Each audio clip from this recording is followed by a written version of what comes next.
I'd like to now formally open this very special Climate Majlis. We are delighted to have the patronage of Her Majesty Queen Noor of Jordan, who we hope will be joining us later. We're very privileged that she's been a very important part of the Scotia Group journey, and I know that the Scotia Group Fellows are very excited about presenting their ideas to this group of people today. We're going to hear shortly from some of the individuals who have been working with them on their policy memos, selecting who the winner of the inaugural Stanley Hoffman-Louise Richardson Prize. I'd now like to introduce Dr. Arvid and Anselm Dannecker, who have been working with the fellows. They're both associated with the Harvard Negotiation Task Force, and they've been coaching, mentoring, and guiding this whole process with this amazing group of young people since July, when the group came together. So I'm now going to hand over to Arvid and Anselm, who will share a little bit of information about what it was like working with this group. Great, thank you very much, Alex, and it's a pleasure to be here. Hello, everyone. My name is Arvid. I'm a lecturer at Harvard's Government Department and running the negotiation task force based out of the Davis Center, which is just across the street from the Weatherhead Center. So you get a virtual Harvard tour today, I guess. And let me just say three things really briefly before we want to hear from our fellows.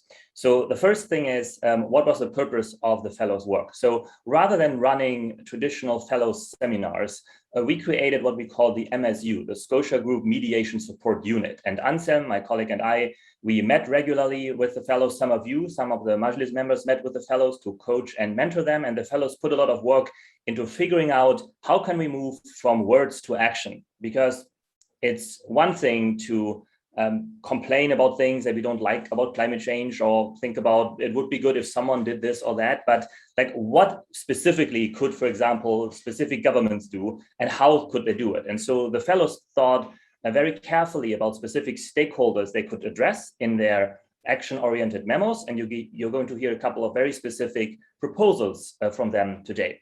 The second thing is we envision this MSU to be, or we continue to envision it as a process of interaction between fellows and you, the Scotia Group Majlis members. So some of you have already met with the fellows. If you want to become even more involved after the session, when the fellows are going to fine-tune their memos, if you have additional feedback, please reach out, ideally to Annie, who will then put you in touch with those fellows that you thought made especially compelling proposals. So this is pretty much a process of collaboration and interaction between the fellows and the Scotia Group members.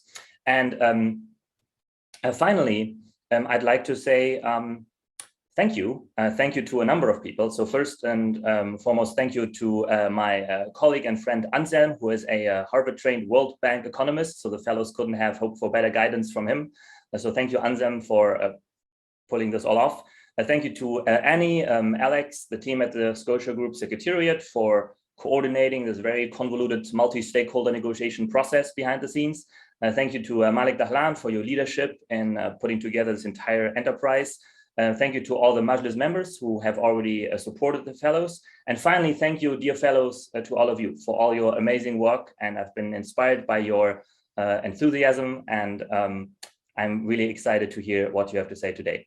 So, and with that, Alex, I hand it back over to you, and let us know what happens next. Thank you. Thank you very much, Arvid. What happens next is the really exciting bit. So here at iPlatform, because I'm also the chair of the iPlatform board, we've been waiting, I think it's fair to say, almost a decade for this to happen. Professor Malik Dahlan launched the iPlatform back at an event at UCL in 2013, but the idea was very much percolating before then. And what we wanted to do is create a genuine virtual environment where intergenerational dialogue and policy proposals could be shared by young thinkers and then critiqued, responded to, built on, as Arvid said, by some real global experts. And so we're very, very excited to now be able to hear from the first group. This is cluster 1. There are 4 groups, and they're all presenting from a different perspective. As Arvid said, they've been looking at this whole problem in terms of stakeholder engagement. You'll be able to have a look at the memos that the groups have put together later on when you have a discussion with them in each of their individual rooms. You'll be able to see their papers, and I think we'll also circulate those, and they'll also go up on the iPlatform website as well in due course. The first group will have 9 minutes to give their presentation. 9 minutes because the Scotia Group has declared that we only have T-9 years in order to solve this climate crisis. So I'm very happy now to hand over to Cluster 1, who will begin their presentation. Fantastic, thank you. Hello to all on behalf of Cluster 1. Thank you so much for this opportunity and for being here today. Our proposal is to advance national implementation of climate targets under Paris through increased disclosure and strengthened courts. In other words, through the rule of law.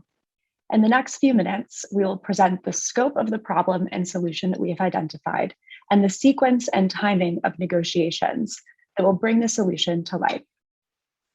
To the next slide, please. And to the following. To the problem, implementation of national climate targets is critically lacking. A major component of national emissions in most countries are those from private sector activities. Implementation, policies that mandate and incentivize private sector alignment to national targets are absolutely essential for nations to have their emissions by 2030 and achieve net zero by 2050. However, they largely do not exist. The solution, newly attainable through advances in climate litigation, is to strengthen national implementation of climate commitments by improving political and legal corporate accountability mechanisms. So what are the details of our proposed solution? So what we've set out is two complementary policy proposals. The first one is around target setting and accountability. As Kate said, while many countries have emissions targets and implementation plans which are scrutinized in the international forum, the private sector is not faced with that same scrutiny. So what we propose is that countries make it a mandatory obligation for the private sector to set a company-wide emissions target, publish a transition plan to meet that target, and regularly report on the progress of its implementation. However, whilst this disclosure provides a baseline of accountability, such a framework must have the potential of enforcement in order to truly be effective. So that's what our second policy proposal gets at the heart of. What we propose is the following. For the specific scenario where significant discrepancies can be identified between a company's emissions target or transition plan on the one hand and its implementation thereof on the other, we propose that a wider basis for legal standing based on public interest be established in national law. So the goal is that all legal persons are enabled to hold companies accountable for their publicly announced emission targets in court in a similar manner as has been done in the Milieu de Fancy case that recently came out in the Netherlands. So this right to access to justice should be afforded without the requirement that a claimant demonstrate specific legal wrong in corporate, commercial, or tort law. Next slide, please. So in order to take these policy proposals onto the international stage, we have come up with an additive sequencing approach to negotiations that will build momentum for the proposals over the next year, so that by COP27, the members of the High Ambition Coalition will announce their collective sign-on to these proposals. So in the first instance, we've picked Germany as our primary stakeholder to be the first champion of this policy, and that's for three reasons. First of all, this policy proposal presents a low-cost yet effective tool to help ensure that Germany's national climate targets are met. The current Climate Action Program for 2030, adopted in 2019, does not contain enough policy measures to meet German emissions reductions targets. And especially considering that these emissions targets were just made more ambitious earlier this year in March, following the notorious judgment by the German Federal Constitutional Court. This is an especially crucial time to follow up that increased ambition with a practical policy plan. The second reason is that there's a huge domestic mandate for stronger action on climate change in Germany. The three main parties currently running in the election have all made promises on climate change during their campaign, and that has been partially in response to the devastating floods that hit Germany in July, as well as a huge reported public desire and mandate for stronger response to climate change that has been established by various surveys. Crucially, none of these three parties have a coherent concept or sufficiently detailed plan to ensure the country gets on track towards reaching its 2030 emissions reduction target. And our policy proposal can fill that gap and act as a convenient and effective option that the soon-to-be elected government can implement to demonstrate a swift response to the promises that they've made during their campaign. And the final reason we've picked Germany as the first champion is because it's an opportunity for the country to demonstrate international leadership on climate change. More specifically, it's an opportunity to become a champion on an effective proposal and repair reputational damage that Germany has suffered as a result of the diesel scandals and its high industry emissions as a whole.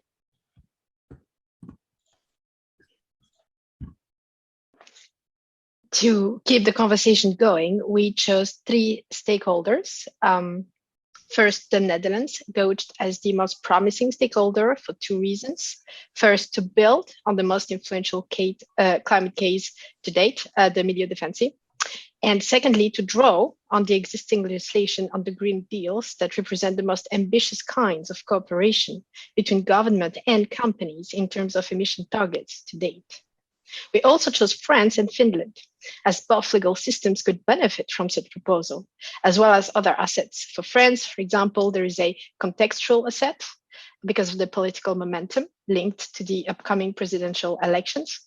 And for Finland, also a political asset, as it plans to be carbon negative by 2050, placing itself as the most enthusiastic European country in terms of emission target. We would also advise the German delegation to approach the UK. As the facilitator of COP26, the UK COP presidency would be a powerful champion of the policy by directing the conversation to the topic to spark interest and lay the groundwork for future negotiations ahead of COP27. The UK is currently working towards implementing regulations for mandatory disclosure of climate-related financial information by listed companies, large private companies, and LLPs, but this proposal would expand upon their current framework. Moving to the Marshall Islands and Costa Rica, both nations have long been strong voices for the urgency and action in climate negotiations. Signing on as champions of this policy would allow them both to continue their central role and demonstrate action towards their national goals, now in the implementation phase of the Paris process. The Marshall Islands are key in expanding their reach of this policy to other small islands and low-lying states, and Costa Rica to other Latin American nations. The EU, Marshall Islands, and Costa Rica are 3 of the strongest voices in the High Ambition Coalition, and with their combined support, adoption of this policy by the group would be highly likely. These champions would then bring the proposal to the High Ambition Coalition, the HAC, which is an informal UNFCCC negotiation group that they are all active in, along with roughly 60 other countries. Founded by the Marshall Islands, the HAC was instrumental in delivering an ambitious Paris Agreement and continues to be the space to advance ambitious climate policies. Thus, their adoption would be a crucial normative example for the world. And this is why the HAC is the final target in our sequencing. So towards the final goal of the HAC announcing their sign-on at COP27, we've sketched out the following timeline. The German delegation will receive our memo following the election and have just enough time to incorporate it into pre-COP planning among the EU delegation. COP26 will serve as the key venue for Germany to workshop this proposal in bilateral and informal meetings with the identified champions. Negotiations will continue through 2022, and the signed-on champions will together bring the proposal to the HAC. The G7 meeting will be key to visibilize and advance the proposal. So in conclusion, through the scope and sequencing that we have proposed, Germany will be able to scale this policy to the level of the HAC by COP27 in 2022. The stakeholders we've identified, and principally Germany, have a lot to gain from championing this proposal and reducing national private sector emissions through the rule of law. Scotia is the natural voice for this proposal to come from as an innovative and practical proposal to link and mutually strengthen the rule of law and climate action. In fact, Scotia ceded the point that domestic courts are underutilized in the statement of urgency to the UN Secretary General. Thank you so much for your time, and we look forward to the Q&A.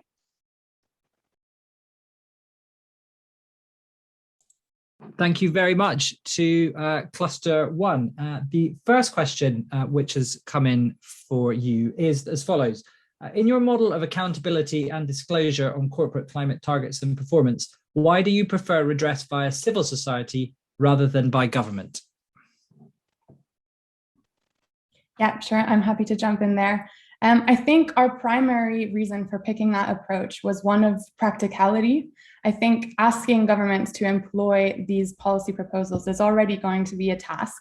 And if we were to include, say, enforcement through a regulator, that would require even further resources and dedication on behalf of the government.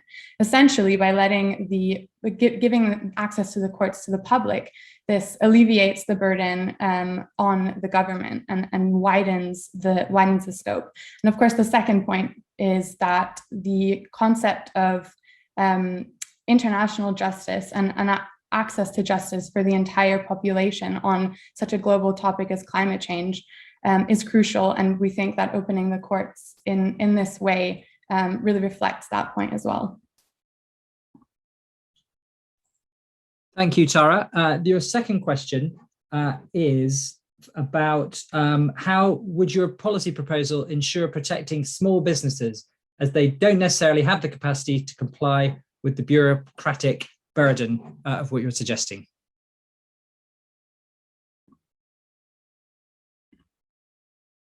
Okay, I'll jump in on that as well. I think the key here is that we're not proposing a very specific guideline as to what exactly needs to be disclosed. So I think there is a scope for proportionality in terms of disclosure. I think what we're proposing is a baseline, and obviously the extent of the transition plan of a small business will obviously have to be scaled in comparison to that of a much larger one.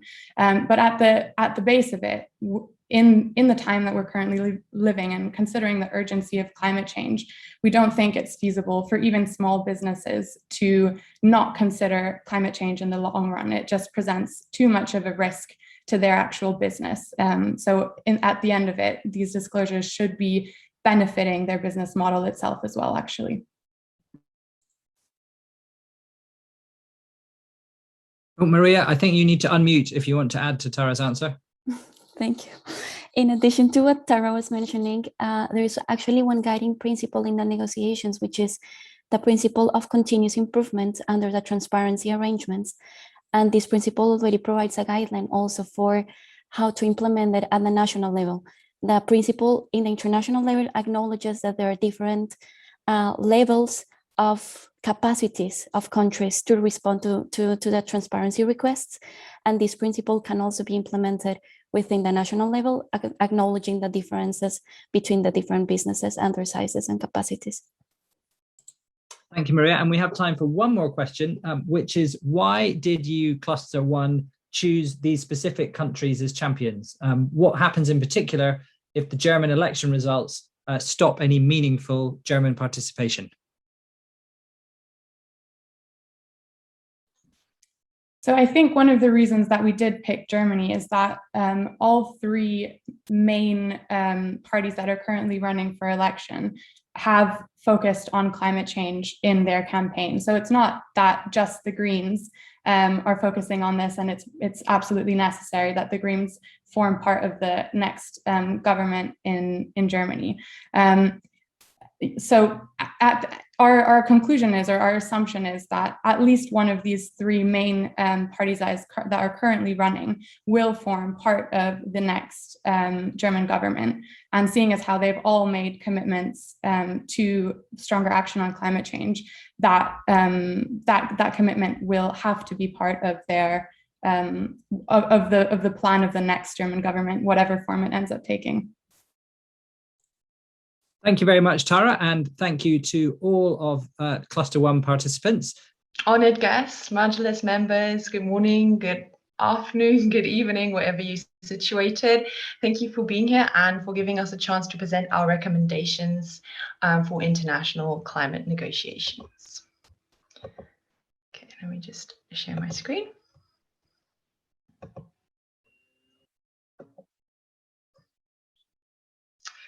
My name is Leah, and together with the other fellows in the group, we were tasked to look at the topic of climate justice and stakeholder engagement.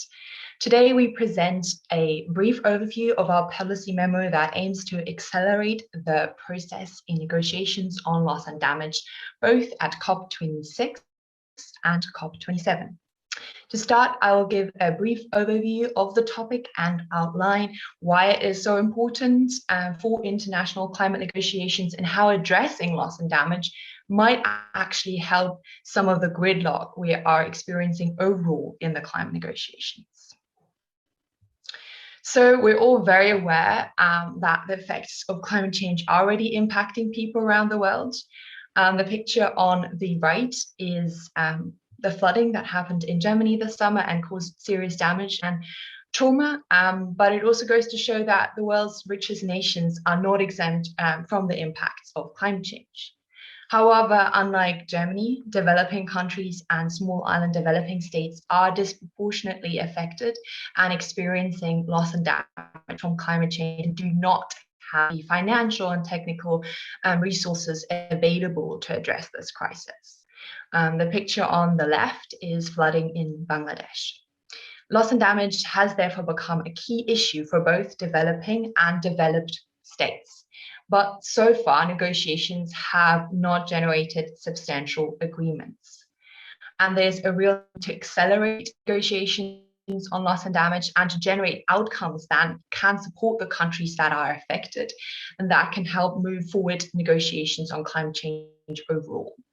Our mediation support unit has identified issues and barriers to negotiations and has made recommendations to the COP26 and COP27 presidency on how to accelerate the progress on the issue and hopefully alleviate some gridlock that is being experienced overall in COP negotiations.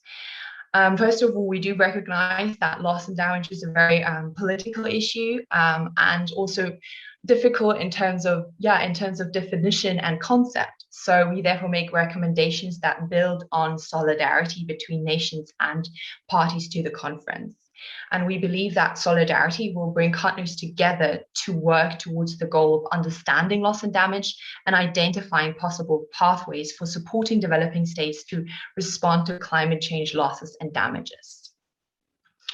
So although discussions on climate change, on loss and damage specifically have been present at most COPs, this has not generated substantial progress. For example, this was also a big discussion point at the previous COP, COP25, and one of the results was the formation of the Santiago Network on Loss and Damage, which was proposed and set up.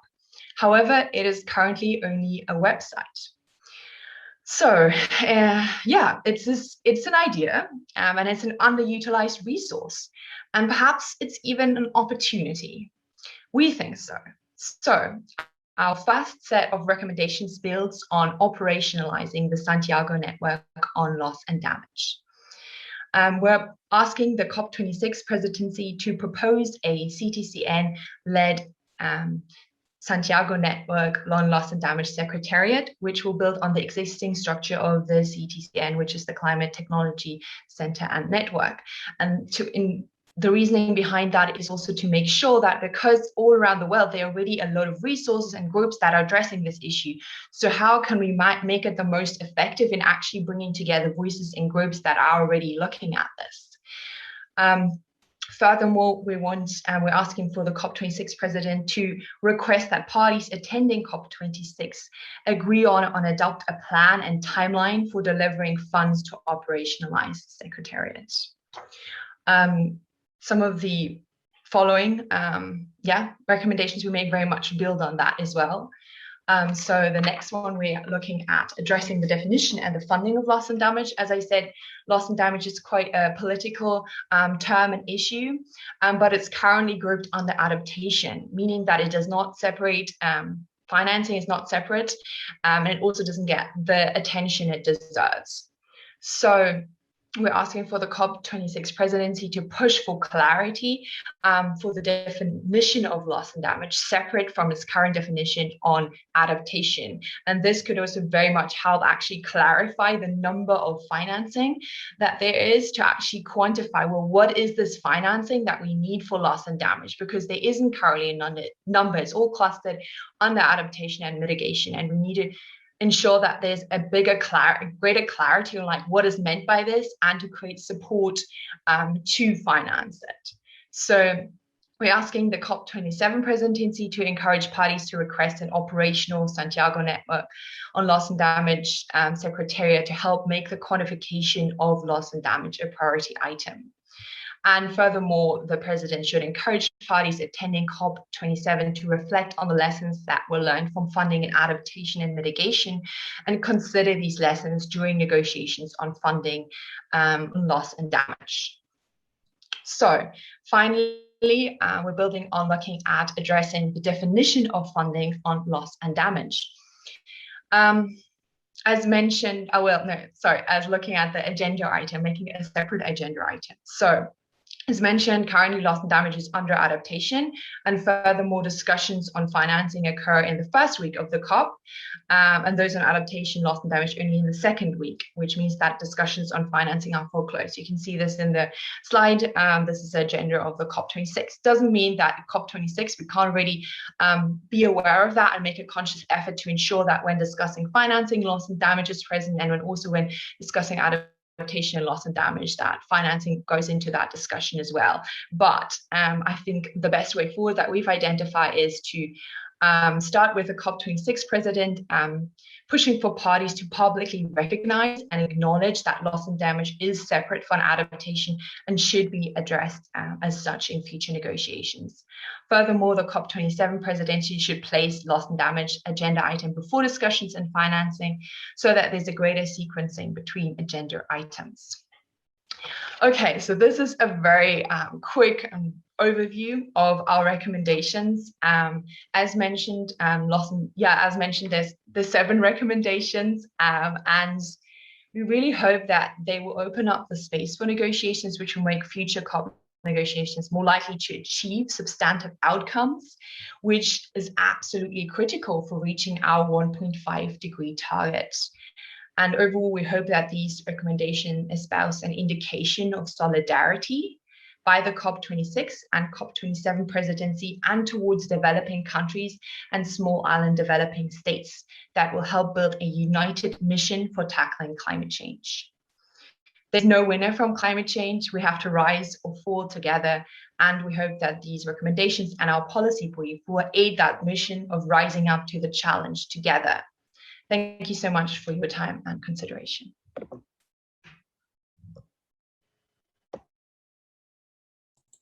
Thank you very much for your presentation. And once again, I'd like to remind the audience, if you want to ask a question to any of the groups, you've just got to pop it in the question box below.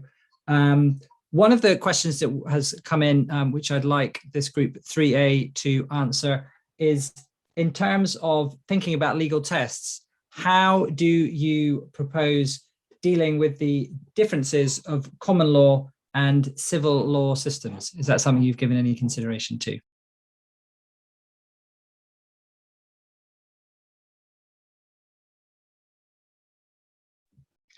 Sorry, could you just repeat what you meant with civil law? To which recommendation you're referring? So, sorry, in terms of thinking about loss and damage, do you think it's going to have any difference for countries that have different types of legal systems? So, in the way that they might think about the legal tests around how they quantify losses. Jessica, you can go ahead, but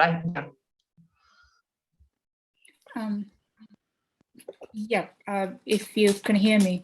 At the beginning, we thought about the role of law and compensation and reparations in loss and damage, and we realized that thinking in that direction is the reason why we've had consistent gridlocks on addressing loss and damage so far.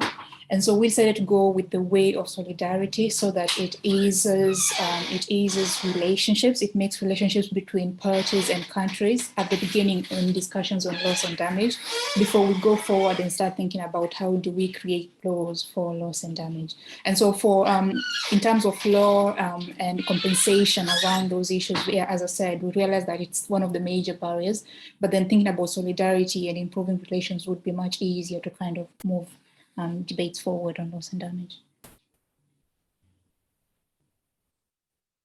Thank you. Thank you very much. I think we might have a question that can come live from Dr. Mark Ellis, who is here, and I believe has a question. Yep. Thank you. I wanted to ask the group, because of the financial commitment on this loss and damage is so, I would imagine, is the most controversial issue in the sense of the amount. Has the team, when you were really pursuing this and making a study, do you have any general sense of what that type of financial commitment might be? Leah, can I go first? Yeah. So far, there's, as you said, there's a lot of talk on loss and damage at COPs, but there's no number in terms of funding that's been attached to loss and damage. And as we identify in our memo, one of the reasons is because there's really there's a lack of specific definition on what actually is loss and damage. And another reason for that is because loss and damage has been previously described as in a way that overlaps with adaptation and mitigation.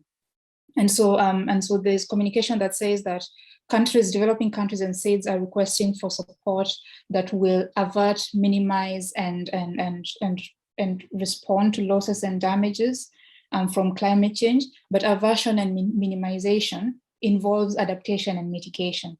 And so when you see that definition for loss and damage very much overlaps with adaptation and mitigation, and that is one of the reasons why there's really no definition, there's kind of very no specific definition of loss and damage. And without a definition, you cannot really put costs to it. And secondly, there's really no principles for defining how those costs could be calculated. And so one of our recommendations for our memo is, first off, have a very specific definition, an agreed on definition for loss and damage, and then go ahead and quantify it over the next COP, so that moving forward, both developing and developed countries and small island developing states can know what they're talking about when they're talking about responding to the costs of loss and damages. David, I hope that answers your question. Thank you. Thank you for that. Thank you. Maybe I can build on what Jessica just said. The reason also we try the Santiago Network for Loss and Damage is the top key recommendation from our group.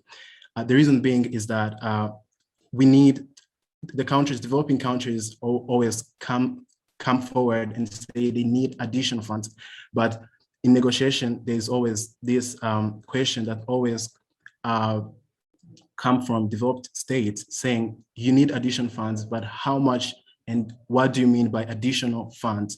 That's the reason why we need the Santiago Network has to be operational so that we could quantify the amount of money that developing countries need to address the issue of loss and damage. And also, that's the reason why we are advocating for the Santiago Network to be operational, like by this COP26, moving forward to the COP27. Thanks. Thank you. We have another question, which is a practical one. Do you see the loss and damage compensation coming from a centralized global fund?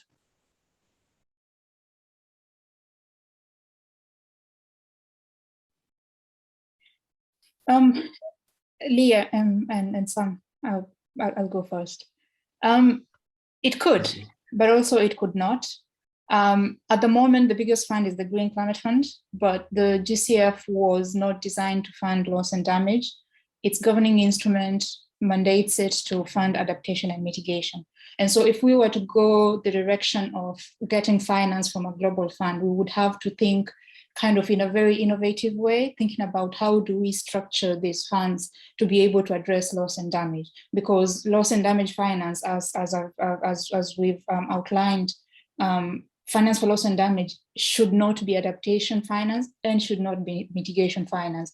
And developing countries and states are requesting for additional finance, as Sam mentioned earlier. They're requesting for additional finance to existing climate finance flows and existing development finance flows. And so having a fund do that will either require that we either create a new fund that is separate from the GCF or the adaptation fund or the GEF, or we integrate that into existing structures, which is the 3 funds or other existing funds. But that requires us to think outside the box and think about how do we ensure that we work with countries to define loss and damage, we quantify it, but also we make sure that these flows are additional to existing flows. But then there's so many other issues, as I'm aware everyone in this room is aware of. Finance for adaptation and mitigation is not enough. And so how do we overlay that to loss and damage? How will that be enough? And so for a starting point, I think our memo just says that this is a very big issue. It's very political. We cannot address it all at once. And so a very starting point is just to build that solidarity. We have developed countries agreeing or being in solidarity with developing countries and states and admitting that, well, loss and damage is important. It needs to be addressed separately. And we should do this at future negotiations. Sam and Leah? Yeah, you're right. As our group, we don't think we have time to start new institutions from the scratch, but we can look into reforming the already existing institutions. Like as Jessica said, we have the Green Climate Fund, which has a restricting mandate, and it doesn't involve loss and damage, because loss and damage, as we have mentioned it in our recommendation, has always been treated under adaptation and mitigation. So the moment loss and damage goes out and becomes a standalone point, that's the moment we will see these global funding institutions trying to include it. It has to be included as a standalone point, and that's how it could be financed. We could fund developing countries and small island states experiencing loss and damage. Yeah, Leah, if there's something you can add. I think you two are perfectly aligned already, so I don't have really anything to add. But yeah, I think we really need to look at how can we actually lift some of the barriers that have created this discussion or this gridlock around actually even moving forward on loss and damage, and maybe that will help the negotiations on adaptation and mitigation in that term as well. Thank you very much to Cluster 3A. That was Leah, Samuel, and Jessica. And now we move to Cluster 3B, who are going to talk about Japan, Australia, and a joint coal phased out approach towards a green hydrogen future. So we'll hand over to Group 3B. Thank you very much. There we go. Yes, thank you. We are Group 3B, and we have chosen today to address coal because it is the most carbon intensive of all fossil fuels. The Paris Agreement's 1.5-degree target will only be achieved if all unabated coal power is phased out in OECD countries by 2031. And this led us to explore the G7's failure to negotiate a collective phase-out date earlier this year. We moved on to an analysis of Japan's reluctance in particular when we discovered this was one of the chief barriers to agreement. What we propose today is a negotiation process that would allow Japan to phase out coal while addressing its energy trilemma, ensuring energy security, providing access to affordable clean energy, and achieving environmental sustainability. The stakeholder to whom the following presentation would be directed is Hiroshi Kajiyama, Japan's Minister of Economy, Trade and Industry. So to begin, the coal industry is dying, and the green revolution is reshaping the global economy, causing a seismic shift towards sustainable energy sources. Japan, however, has remained committed to coal and is yet to announce any phase out. Its reluctance is due to its tendency to view the issue through the lens of domestic energy policy, an angle which offers no viable alternative to coal and emphasizes the negative consequences of a phase out over the positive. But there's a solution to this problem, and it just requires a shift in perspective. By viewing the coal phase out through the lens of international trade, Japan can engage their most important trading coal partner, Australia, and transform their existing partnership into one based upon green hydrogen. Addressed individually, a coal phase-out implies negative economic and political consequences for both countries. Addressed together, each country can mitigate the negative consequences facing the other. The result is a win-win founded upon the value generated by a new and sustainable trade partnership. So turning to the problem, let's take a step back and have a look at the powerful coal partnership that exists between the two countries. Japan is the second largest importer of coal in the world and relies on Australia for 60% of its imports. Australia is the largest coal exporter in the world by revenue, and Japan is its largest and most reliable customer. But this partnership is destined to fail and is already in decay. Global demand will plateau by 2025 and decline rapidly from there. Already the economics of coal have turned toxic, with financiers and insurance companies abandoning the industry as demand shrinks. The situation will become even worse with the introduction of carbon border taxes, hitting an exporting nation like Japan particularly hard. As well as this, Japan is heading towards international embarrassment, as its current plan to maintain coal-fired capacity into the 2030s will exceed its commitment under the Paris Agreement by nearly 300%. But despite these destabilizing factors, neither party has made any plans to move their partnership forward. Well, why is this the case? For Japan, there are three key reasons. Firstly, Japan's continued perception of imported coal as an affordable and sustainable energy source. Secondly, the fact that Japan's public and private financial institutions remain heavily invested in coal power and exporting coal technology. And thirdly, there are no viable alternatives to replace coal. Japan's geography simply doesn't allow for large-scale renewables, and nuclear power was made politically toxic due to Fukushima. For Australia, there are two key reasons. Firstly, the economic benefits of selling coal to Japan, and secondly, the political power of the coal industry in Australia, which has made policy change very difficult. So in summary, the economic benefits of coal and its entrenched political position mean that divesting from coal is difficult for either country to achieve alone. And this explains why negotiations with each country individually have thus far been unsuccessful. But this is where the shift in perspective comes in. Instead of viewing the issue of a coal phase-out as a domestic problem, Japan and Australia should view it as a shared opportunity, an opportunity to build the energy source of the future. Japan and Australia should transform their coal partnership into a green hydrogen partnership. But why hydrogen? Well, green hydrogen is a realistic and low to no carbon emitting alternative to coal. Japan leads in hydrogen technology, and the government already has plans to utilize hydrogen across the economy. But Japan cannot produce hydrogen at scale domestically due to constraints upon its renewable and nuclear sectors. Australia has potential to produce green hydrogen at a massive scale, as has been established by a recent report published by BP. By combining these potentials, Japan and Australia can transform their partnership into one founded on green hydrogen, turning a fast approaching lose-lose situation into a win-win. For Japan, the deal would, firstly, ensure a stable and low-cost energy supply for their future, since Australia is currently working to produce green hydrogen for under $2 a kilogram, and provide investment opportunities, secondly, for Japanese financial institutions in hydrogen infrastructure, production, and technology. Thirdly, it would allow Japan to secure its energy without an unpopular increase in nuclear energy.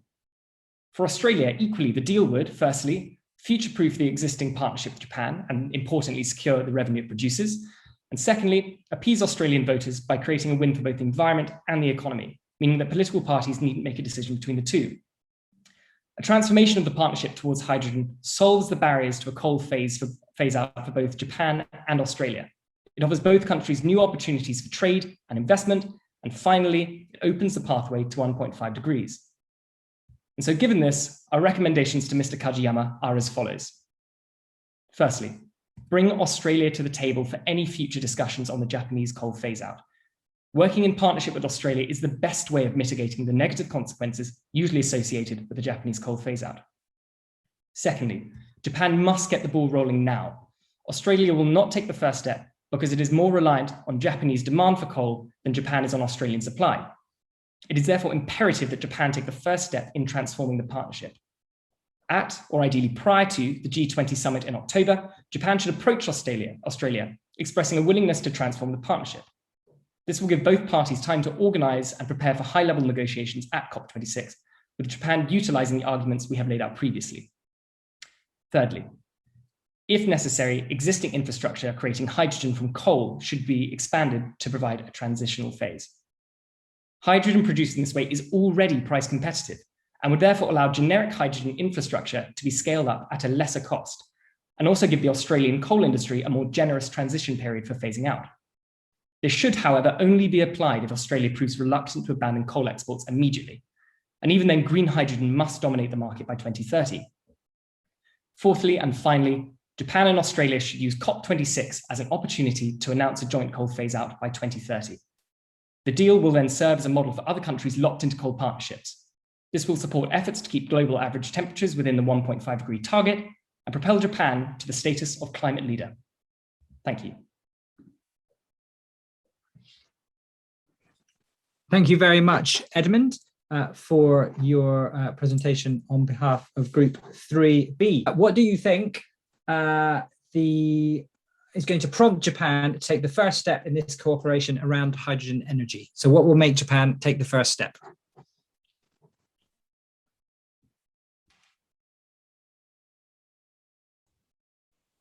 I can go get this.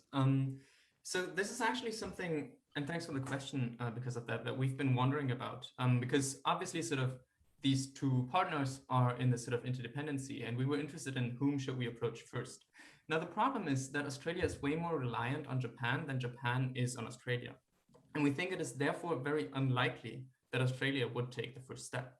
So we think sort of the best partner to approach in this partnership is Japan. Now, why has Japan independent reasons to go first?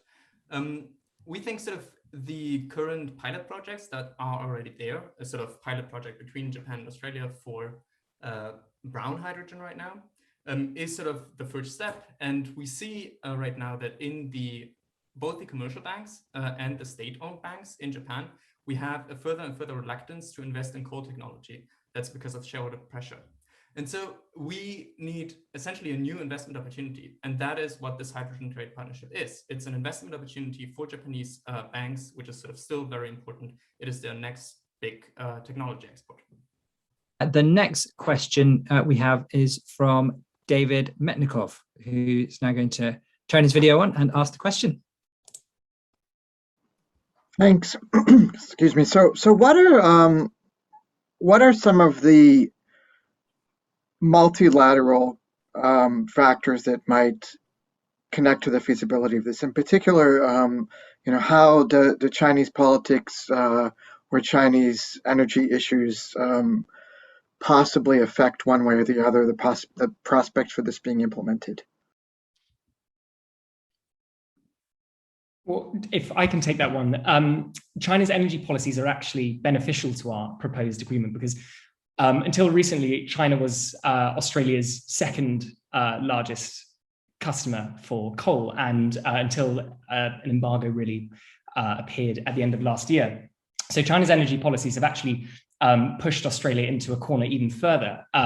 It's lost some of its market. And so in that sense, it's in particular, it's actually beneficial. I don't know if anyone else in the group has anything to add to that, but from my research at least, it's China's energy policy has proven quite positive for this agreement. Thank you for that, Edmund. I wanted to ask the group, Australia has obviously been in the news a lot this week because of its new strategic defence alliance that it's announced with the UK and the US. Obviously, you were preparing your memo before that came out, but how do you think those developments geopolitically might impact on Australia's willingness to get engaged in this kind of shift, given the other geopolitical signals perhaps that alliance suggests? Thanks for the question. That's again sort of very interesting because we have been looking at this issue through the lens of geopolitics as well. So as I said earlier, one problem that Japan currently faces is that its geopolitical power is currently declining because it gets sort of a lot of that just via investments in coal technology. And so it needs sort of something new in order to supplement that. Now, sort of for the part of Australia, again, this is also important because Australia needs sort of stable demand for their exports. And currently that is Japan as sort of the biggest customer for their coal exports. And the question is just sort of at what point does Japan not rely on coal anymore and then sort of leaves the partnership essentially. And so this is a way for Australia to retain some sort of geopolitical power because they retain that partnership. And that's sort of the whole idea of utilizing an existing partnership to then go forward with that partnership instead of creating new partnerships, which would also sort of be feasible, say for Japan. They could just as well try and start a trade partnership with the Middle East. But here we have the advantage, and that's sort of both for Japan and Australia, that they can build upon this existing relationship, strengthen that relationship, and thus retain their geopolitical status. Thank you very much, Nick, and thank you to all the members of Cluster 3B for their very thought-provoking proposal. Nick mentioned the Middle East, and that's where we're going next with our final presentation today, which is going to be from Cluster 2, who are going to talk you through their idea about how the UAE can lead a reimagination of the Gulf states of the 21st century and become the energy capital of the world. So I'll hand over I think, to Anjali and the rest of the team from Cluster 2. Hello, everyone. Thank you so much for that introduction. Ma salama. We are Cluster 2, and we are focused on addressing the Scotia commitments number 3 and 4, which are managing a comprehensive energy transition and building in accelerators for that transition. Specifically, we've chosen the topic of how the UAE can lead a reimagination of the Gulf states for the 21st century. Next slide, please. Oil-producing nations like those in the Gulf region and OPEC will play a pivotal role in the success or failure of a global energy transition. Without their engagement and leadership, we risk protracting global fossil fuel dependence and missing out on the political, technological, and financial resources that already exist and that have actually led to this thriving oil economy in the region. I'm now handing over to Max. Thank you. So why does the UAE has the potential to take action in 2021? We believe the UAE can make the difference because it first has leverage thanks to strong diplomatic relationships and could start a sane competition for taking the energy leadership between Gulf countries, especially with Saudi Arabia and Kuwait. We identified the Gulf Cooperation Council as one of the most relevant forums for the UAE to foster the energy transition in the region. The UAE has also a strong control over its energy industry, making the regulation of the sector easier and more efficient. Moreover, the country benefits from important financing capacity. Finally, the UAE has demonstrated its ambition to tackle climate change with strong commitments and numerous energy projects. But why would the other Gulf countries engage in a deepened energy cooperation? Well, low energy prices and a certain level of quality of life is part of the Gulf countries' social contracts with their population. So developing common clean energy capacity shared through an interconnection grid would maintain the electricity price at a low level without consuming the region's oil reserves. This stability of price would benefit to all the Gulf political institutions. Besides, there are the obvious gains of a coordinated action instead of disorganized initiatives to face climate change consequences that are upon all the Gulf countries. Arthur, over to you. Thank you, Max. Well, sorry, didn't turn on my video. So, well, that said, we urge the UAE to adopt our recommendations to expand the regional influence and become the hub of a new energy revolution in the Gulf region. And to achieve that, we came up with 2 sets of recommendations. The UAE has already taken bold NDCs and are committed to addressing climate change. However, it still relies heavily on natural gas, which makes roughly 90% of UAE's power generation needs. Taking that into account, Stream 1 focuses on creating a model for a clean energy system, transforming the UAE's energy matrix. To do that, we believe there is an urgent need in accelerating the diversification of the grid, investing mainly in solar and wind due to the country's potential, and more importantly, since energy generated from those sources still account for only 1% of their matrix. To improve energy security and counteract the intermittency that will eventually become a problem as renewables share in the matrix becomes larger, we also believe investing in baseload carbon neutral energy, such as nuclear, is also necessary. Decreasing energy consumption through wide-scale retrofits already seem to be a priority for the UAE, but we believe doubling down on investments and staying committed is extremely necessary, since the building sector is the largest energy consumer in the UAE. To influence other countries and lead the transition in the Gulf, we also encourage the UAE to package this approach into a regional playbook for other countries to follow, especially in the GCC, transitioning from oil and gas to a cleaner and diverse grid, avoiding becoming countries that lose in the transition. Also, marketing and selling this playbook is pivotal to gain influence and leadership in the region. I will now pass over to Monty, which will get into the second stream of our recommendation. Thank you, Arthur. The second stream is to position the UAE as a hub of the Gulf's clean energy revolution. The development of a national research and development hub focused on pioneering renewable technologies and creating carbon mitigating innovations.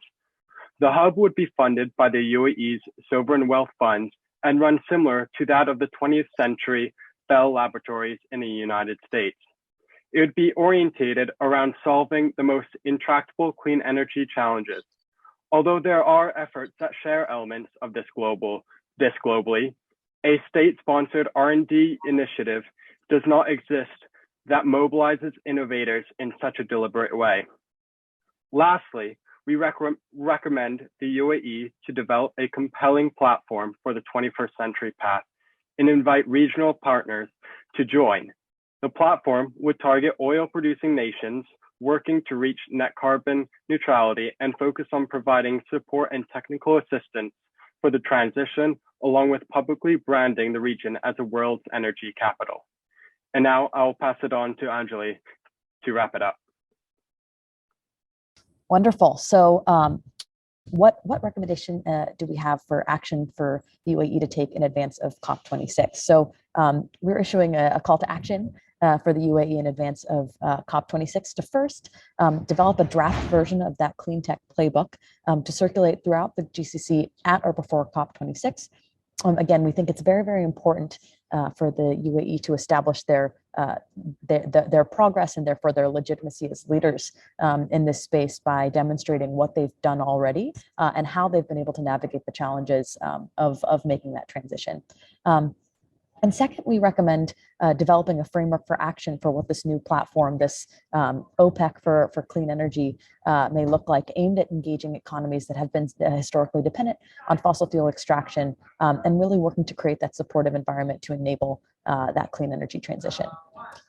Finally, we'll end by just sharing that climate change knows no geopolitical boundaries. Collective action is required and demanded in order to meet the moment and rise to the challenge. By stepping into greater leadership, we believe that the UAE can not only play a pivotal role in safeguarding the health, security, and economic prosperity of their own people, but they can do that for the rest of the region and for the world. And for these reasons, we believe action is urgent and necessary, and believe that the UAE is in the right position to step up and take that leadership on.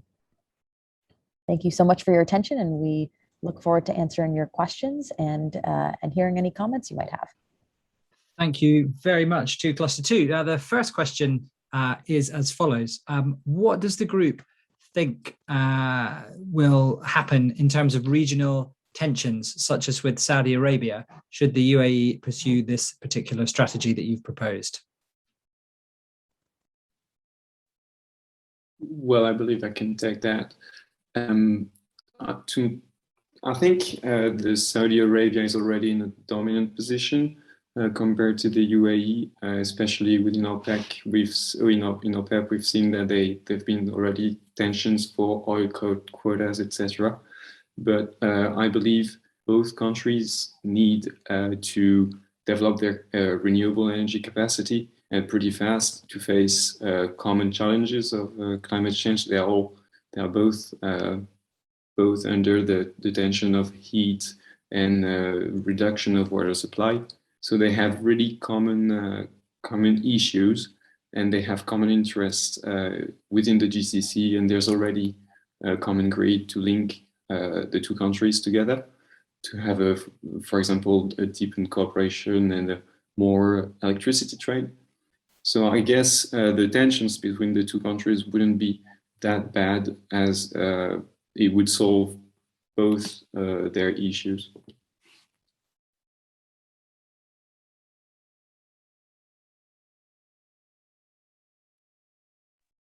Thank you very much. The next question is whether your group thinks that the proposal is incentive compatible for the UAE and also for international corporations that invest in the UAE.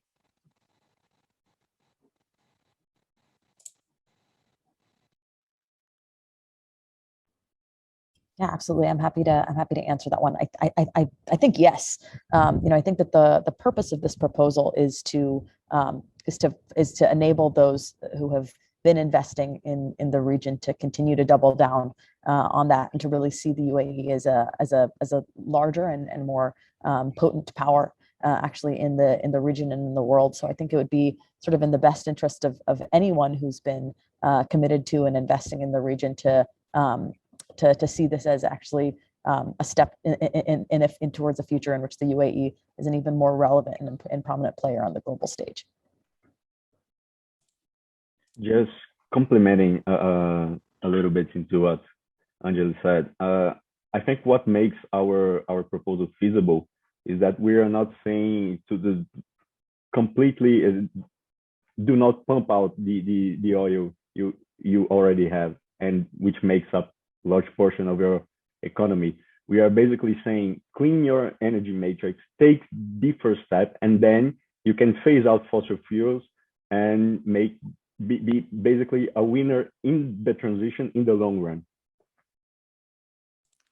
And the final question is, you may know that the UAE is bidding or is putting itself forward to host COP28. How do you think that might fit into the sequencing of your proposal? Do you think that's something that's relevant? I can take that one. I think, yeah, it seems like a bit of a no-brainer. Yeah, definitely.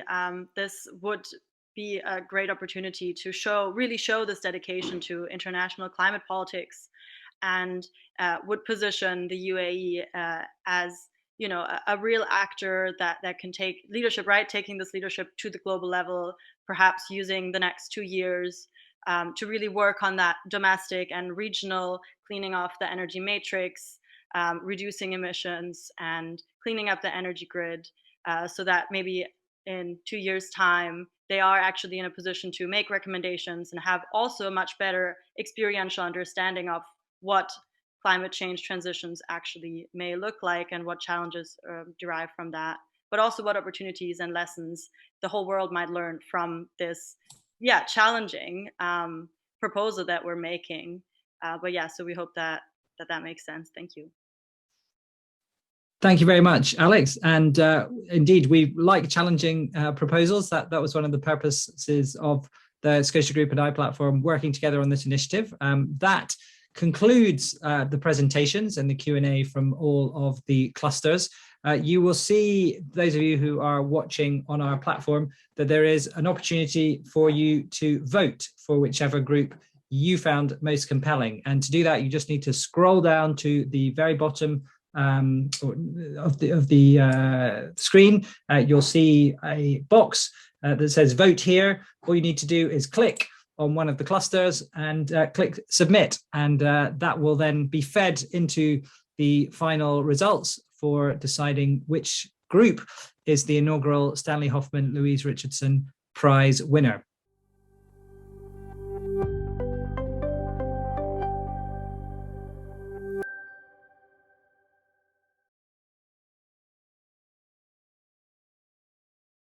I am now going to hand over to Dr.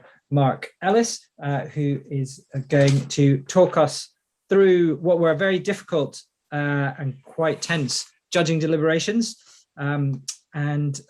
He will let you know who the winning team is. But before that, I just want to recognize all of the judges who have helped. Dr. Mark Ellis, who's the chair of the prize committee, is the executive director of the International Bar Association.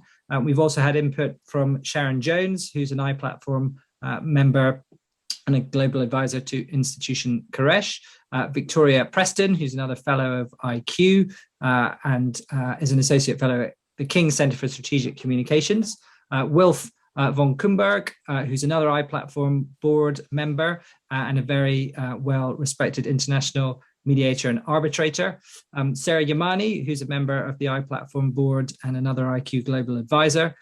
Professor David Mednikov, who's an iPlatform academic fellow and has worked on a number of projects with Institution Koresh over the years.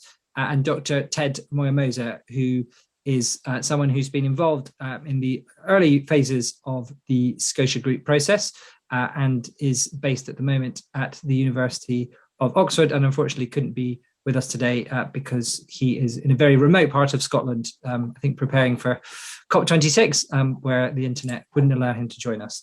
So thank you to all those judges. And now over to Mark, who will let you know who the winner of the inaugural Stanley Hoffman-Louise Richardson Prize is. Alex, thanks very much. And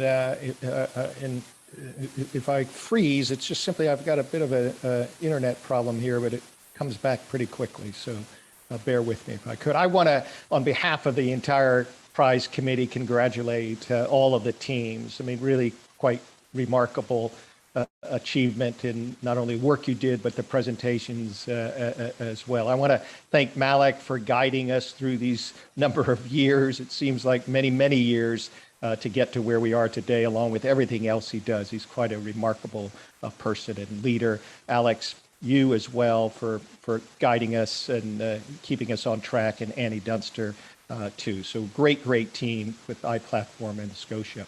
I think for us, for the committee, the policy memos and then reflected in today's presentation were really quite extraordinary. All of you put in such a thoughtful response. They were insightful, at times controversial, I think. And most importantly, I think for us, they were practical. You kind of cut through the noise, and we were able to see some real innovative thinking about what we can do to solve some of the crises that we're facing. And also you showed leadership. And I think this for us perhaps was the most important thing.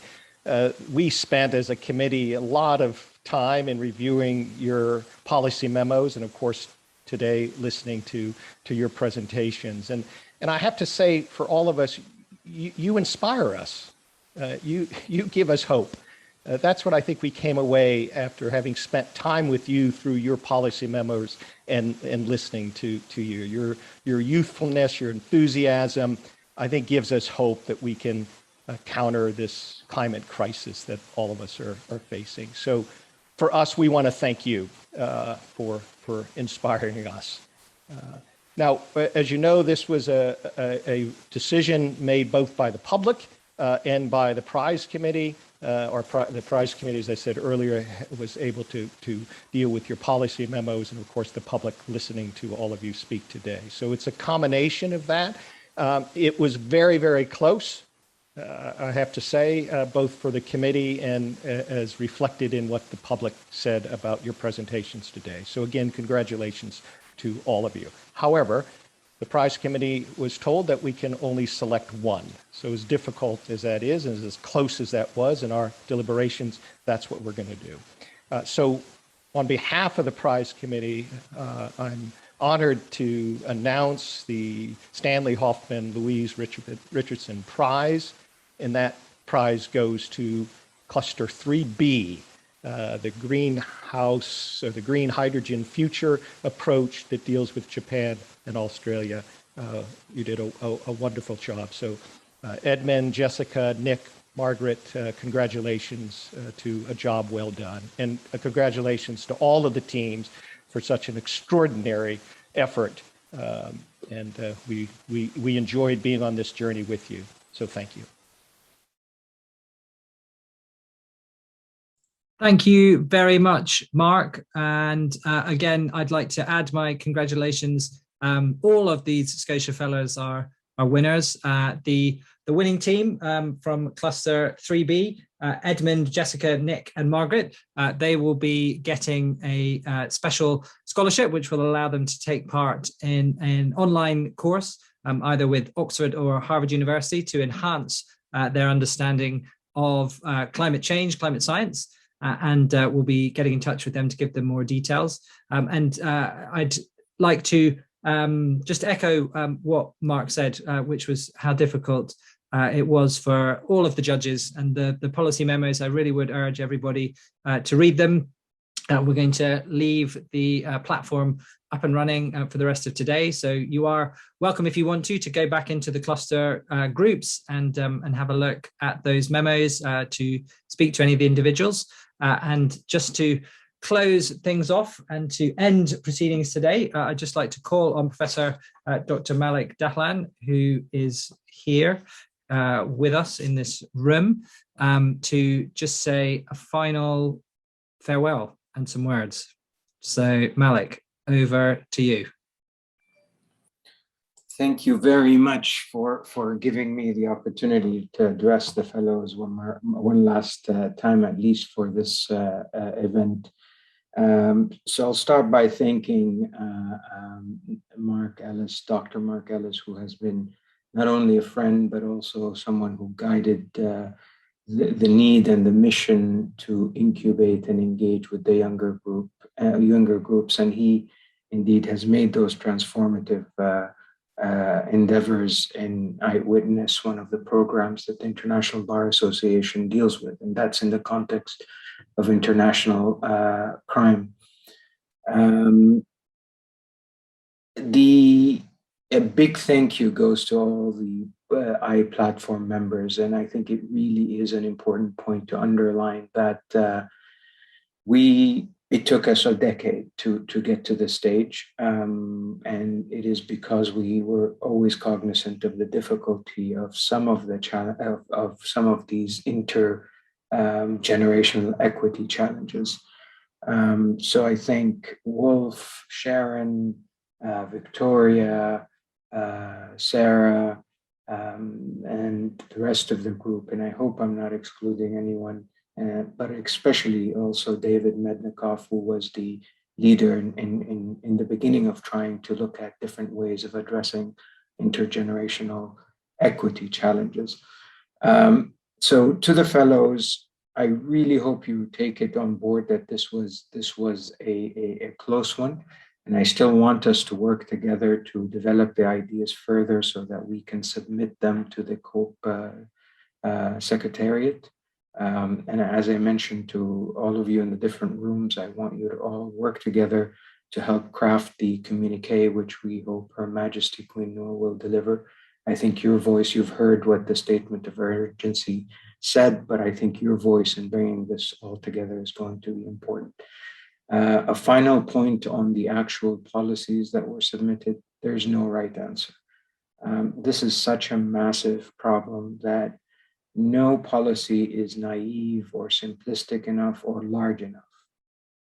It will need every kind of effort to push us forward.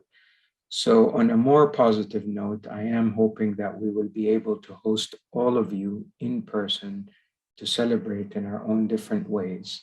I don't believe in giving cups to everyone who won or didn't win, but what I'm saying is it would be my particular honor if we have the opportunity to engage and meet with you in the coming months, if not weeks.